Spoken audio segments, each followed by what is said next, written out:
पैदा थी। वो सभी पक्षी दोस्त सर्दी से सताए हुए थे। कबूतर भैया, कैसे चारों तरफ सफेद धुंध छाई हुई है और आसमान में काले काले बादल। मुझे तो ऐसा लगता है जैसे जंगल में बारिश होगी। मुझे भी यही लगता है। ठंडी ठंडी हवाएं भी चल रही हैं। सब अपने अपने घरों को मजबूत बना लें, कहीं कोई अनहोनी न हो जाए। वो ऐसे बातें कर रहे थे, तभी वहाँ दूसरे जंगल का पक्षी आता है। सुनो सुनो सुंदरबन के पक्षियों, मेरी बात को ध्यान से सुनो। 2 दिन बाद भयानक तूफान आएगा, सब सावधान रहें, अपने कच्चे पच्चे घरों को मजबूत कर लें। ऐसे बोलकर वो पक्षी वहाँ से चला जाता है। अरे बाप रे बाप, सर्दियों में तूफान, कुछ भी हो सकता है। हमें अपने लिए भोजन और गर्म घोंसले बना के साथ में रखने होंगे।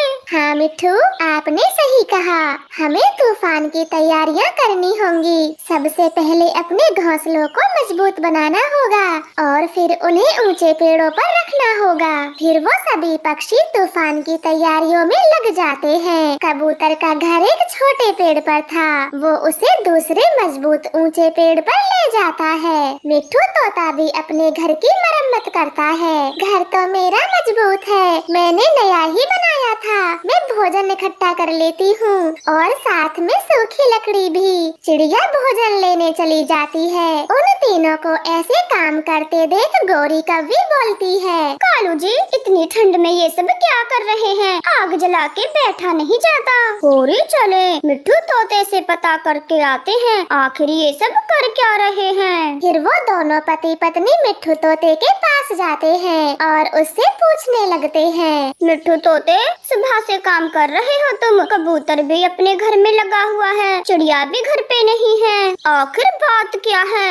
कालू गौरी, अच्छा किया जो तुम दोनों खुद ही आगे पूछने, वरना मैं आने ही वाला था। 2 दिन बाद जंगल में बड़ा तूफान आएगा, सब उसी की तैयारी में लगे हैं। आप दोनों भी अपने घर को ऊंचे पेड़ पे बना लो। तो ये बात है, मैं तो सोच रही थी हमारे जंगल में कोई बड़ा पक्षी आने वाला है। अब चले कालू जी। ऐसे बोलकर गौरी कालू को वहाँ से ले जाती है। गौरी जी, आप भी मेरी मदद करो, बहुत काम करना है, अपना घर बनाना है ताकि तूफान आए तो घर न टूटे। मुझे कुछ नहीं पता, जो भी करना है तुम कर लो, मैं अकेला क्या क्या कर लूँगा। हमारे पास कुछ भी नहीं है, दाने का बंदोबस्त करना है, घर भी बनाना है, ठंडी का मौसम है, आग जलाने के लिए लकड़ी भी लानी होगी। कालू, मुझे घर बनाना नहीं आता, मैं सूखी लकड़ी और ताना ले आऊंगी। ऐसे बोलकर गौरी कौवी वहाँ से चली जाती है। कालू कौवा एक बड़े पेड़ पर घर बनाने में लग जाता है। दैया रे दैया,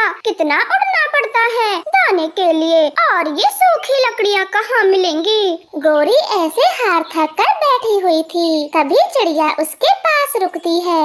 गौरी, आप भी आने वाले तूफान की तैयारियों में लगी हुई हो?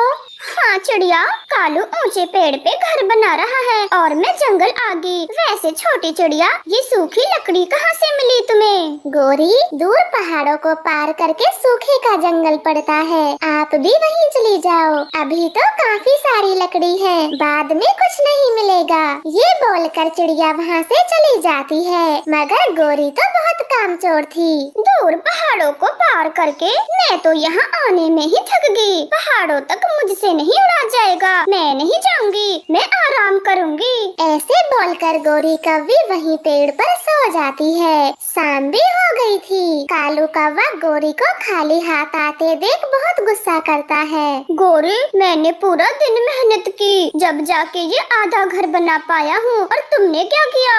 मैं भी 1 मिनट नहीं बैठी, पूरा दिन उड़ती रही, लेकिन अब मेरी क्या गलती, मुझे कोई दाना मिला ही नहीं। आप गुस्सा न हो, कल मैं पक्का लेकर आऊंगी। फिर गौरी कौवी घोंसले में रखे फल को खा के सो जाती है। वो दूसरे दिन भी कुछ नहीं करती और शाम को खाली पंख जंगल से लौट आती है। कालू कौवा फिर से गुस्सा होता है। तुम्हारी कसम कालू, मैं जरा भी नहीं बैठी, पूरे जंगल में कुछ बचा ही नहीं, सब कुछ वो चिड़िया ले गई।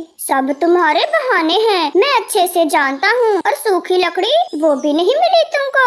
कालू, अब लकड़ियों की क्या जरूरत, इतना मजबूत घर तो बन गया हमारा, इसमें ठंड लगने का क्या काम। वो तो समय ही बताएगा किसको ठंड लगेगी। अब चलो घर के अंदर, मौसम खराब हो गया। फिर वो दोनों घर के अंदर चले जाते हैं। ठंड बढ़ती जा रही थी, बारिश भी शुरू हो चुकी थी। सभी पक्षियों ने तो अपने अपने घरों में आग जला ली थी। वो सुकून से सो रहे थे, मगर कालू गोरी को तो ठंड सता रही थी। कालू, मुझे ठंड लगी है, कहीं से सूखी लकड़ी ले आओ मांग के।